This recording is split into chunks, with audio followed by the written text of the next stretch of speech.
ሰላምን ጥዕናን ንኩልኩም ተኸታተልተይ ይኹን ዳበልኩ ናብ ናይ ለማዓንቲ መደበይ ከኣቱ ኣብ ናይ ለማዓንቲ መደበይ ከምቲ ልሙድ ንዓኹም ንተኸታተልተይ የምህርዩ ኢለ ዝሓሰብክዎ መደብ ሒዘልኩም መፅእ ኣለኹ። ናይ ለማዓንቲ መደበይ ዘልዕሎ በቲ ዝፈፀምኩሞ ፆታዊ ርክብ ኣብ ሙሉእ ሂወታ ንኸይትርስዐካ ዝሕግዙኻ ናይ ፆታዊ ርክብ ቴክኒካት ክንርኢና። ኣብዚ ሓደ ደቂ ኣንስትዮ በዓል ገዛይ ኣብ ናይ ፆታዊ ርክብና ድኽም እናበለኒ ይብላ እየን። ስለዝኾነ ደቂ ተባዕትዮ ከምዚ ከይትበሃሉ እዚ መደብ እዚ ክሓልፈኩም እየብሉን።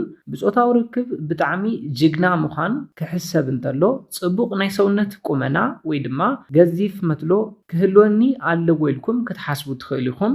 እዚ ግን ትኽክል ኣይኮነን። ዝተጋጊየ ኣረዳድኣ እዩ።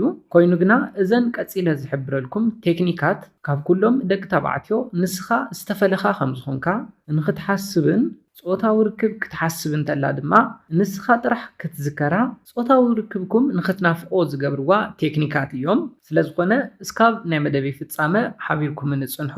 ነዚ ቻነል ሓድሽቲ ዝኾንኩም ሰብስክራይብ ብምግባርን ነታ ናይ ደውል ምልክት ብምንካእን ዝተፈላለዩ ናይ ፆታዊ ርክብ ናይ ጥዕና ከምኡውን ናይ ሓዳርን ናይ ፍቕርን ሂወት ኢንፎርሜሽን ትረኽብሉ ቻነል ስድራ ንኽትኮኑ ብኽብሪ ንሓትት። መደብና ናብ ብዙሓት በፂሑ ትምህርቲ ንክወስድሉ ላይክ ጌርኩም ጀምርዎ። ስድራን ዝኾንኩምኒ እንዳመስገንኩ ናብ መደበይ ክምለስ። እዘን ቀፂለ ዝሕብረልኩም ቴክኒካት እትጥቀሙ እንተኮይንኩም ገዚፍ መትሎ ገዚፍ ሰውነት ኣየድልየኩምን። ትፍፅምዎ ፆታዊ ርክብ ተናፋቂ ዕጋባይ ብሉፅ ንክኸውን ኣፍቃሪትካ ወይ ድማ በዓልቲ ቤትካ ዋው ኢላ እስካብ ትግረም ዝገብሩ እዮም። ንዓኻ ኣብ ተሓስበሉ ግዜ ድማ ብልዕታ ራሕሲ ንኸፍልፍል ዝገብሩን ንፆታዊ ርክብ ድልውቲ ንኽትከውን ዝገብሩን እዮም። ግድን ነፍቃሪትካ ንምዕጋብ 10-20 ደቂቕ ግድን ክትፀንሕ ትፅቢታ ይግበረልካን።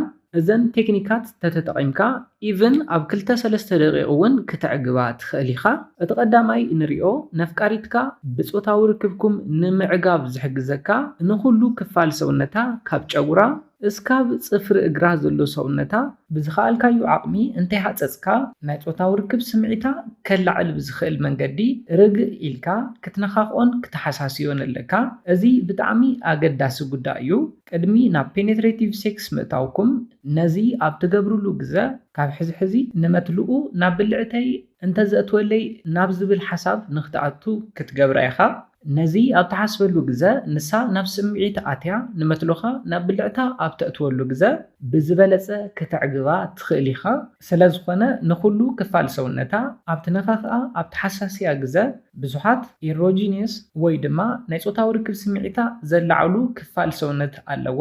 ነዚአን ምንኽኻእን ምሕሰሳይን እንተኽኢልካ ሰክሰስፉል ዝኾነ ዘይርሳዕ ተናፋቒ ዕጋባይ ፆታዊ ርክብ ንኽትፍፅሙ ዝሕግዘኩም እዩ። ብፍላይ ካብ ርእሳ ክንጅምር እንተለና ውሽጣዋይ ቆርበት ጨጉራ በፃብዕትኻ ብደንቢ ምሕስሳይ ማሳጅ ምግባር ኣድላይ እዩ። ቀፂልካ ንእዝና ብትንፋስካ ካብ ምማቕ ጀሚርካ ብመልሓስካ ምንኽኻ ምስዓም ካብኡ ናብ ክሳዳ ውርድ ብምባል እንዳሰዓምካ ቀስ እንዳበልካ ናበጧታ ብምውራድ እንዳሰዓምካ ብመልሓስካ እንዳነኽእኻ ውርድ ብምባል ኣብ ሕምብርታ እውን ብተመሳሳሊ ብመልሓስካ ምንኽኻ ዝበለፀ ዕግበት ንምሃብ ዝሕግዘኩም እዩ። ከም ዝፍለጥ ኣብ ከብደን ከባቢ ብጣዕሚ ሴንሲቲቭ ክፋል ሰውነተን እዩ። ብዝሕ ዝበለ ናይ ነርቭ ኢንዲንግ ኣለወን። ስለዝኾነ ናይ ፆታዊ ርክብ ዕግበተን ዝጠቅም ክፋል ሰውነተን እዩ። ስለዝኾነ ድማ ኣብ ከብዳ ሕምብርታ ከባቢ እውን ክትነኻኽኦን ክትሓሳስያን እንተኽኢልካ ቀፂልኩም ናብ ፔኔትሬሽን ኣብ ተኣትውሉ መትለኹም ምስ ብልዕተን ኣብ ተራኽብሉ ግዜ 2-3 ደቂቕ ክኣኽለካ ይኽእል እዩ። ብ2-3 ደቂቕ ናብ ናይ ፆታዊ ርክብ ናይ ዕግበት ፀግዒ ክተብፅሓ ዝሕግዘካ እዩ። ስለዝኾነ ሕድሕድ ክፋል ሰውነተን ክትነኻኽኡን ክትሓሳስይወን ኣለኩም።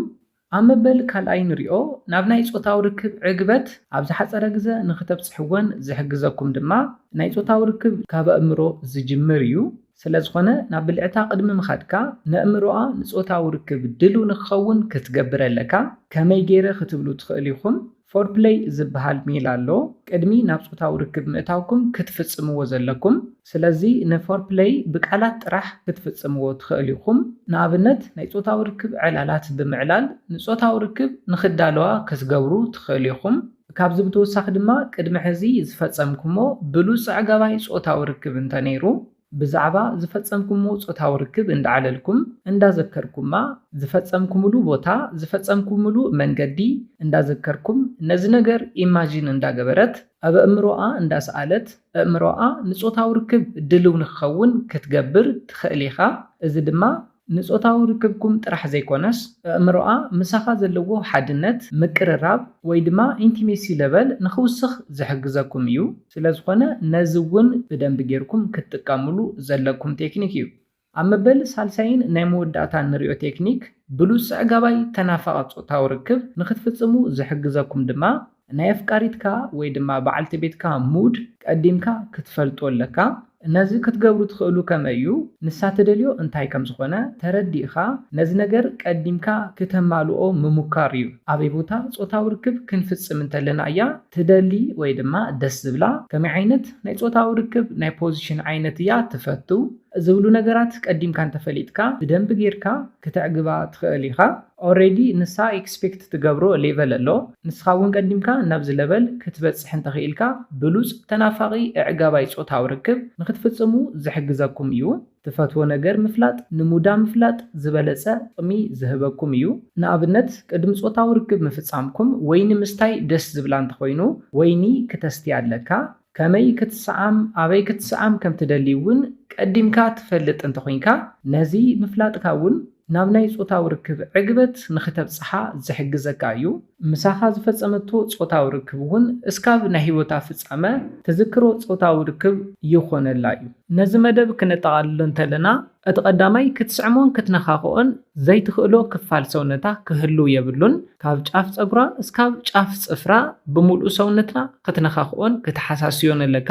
ኣብ መበል ካልኣይ ዝረኣናዮ ድማ ጾታዊ ርክብ ናይ ኣእምሮ ጾታ ስለ ዝኾነ በተን ዝሓበርክዎን መንገዲ ብናይ ኣእምሮ ጾታ ክትጅምሮ ኣለካ። ኣብ መበል ሳልሳይን ናይ መወዳእታን ዝረኣናዮ ድማ ኣፍቃሪትካ ወይ ድማ በዓልቲ ቤትካ ዘለዋ ሙድ ብደንቢ ጌርካ ክትፈልጥ ኣለካ። ስለዝኾነ እዘን ቴክኒካት ቅልል ዝበላ ቴክኒካት ክመስላ ይኽእላ እየን። ኮይኑ ግና ኣብ ናይ ጾታዊ ርክብ ዕግበተን ልዑል እጃም ዘለዎም ብሉፅ ቴክኒካት እዮም። ብሉፃት ቴክኒካት ከም ዝኾኑ ብምፍላጥ እውን ክትጥቀሙሎም ክሕብረልኩም ይደሊ። ነዚ ኢለ ናይ ልምዓንቲ መደበይ በዚ ክዛዝም ካብ ናይ ልምዓንቲ መደበይ ዝኾነ ሓድሽ ነገር ከም ዝሓዝኩም ተስፋ ይገብር። ነዚ ቻነል ሓድሽቲ ዝኾንኩም ሰብስክራይብ ብምግባርን ነታ ናይ ደውል ምልክት ብምንካእን ከተተባብዑናን ስድራ ክትኮኑናን ብኽብሪ ንሓትት። መደብና ናብ ብዙሓት በፂሑ ብዙሓት ሰባት ትምህርቲ ንክወስድሉ ላይክ ሼር ምግባርኩም ኣይትረስዑ። ሓሳብ ርእቶኹም ንቻነልናን ንመደብናን ንምዕባይ ስለ ዝሕግዘና ሓሳብ ርእቶኹም ብኮሜንት ኣብፅሑና። ብኻሊእ መደብ ብኻሊእ ሓሳብ እስካብ ንራኸብ ሰላምን ጥዕናን ንኹላትና። ያኔለይ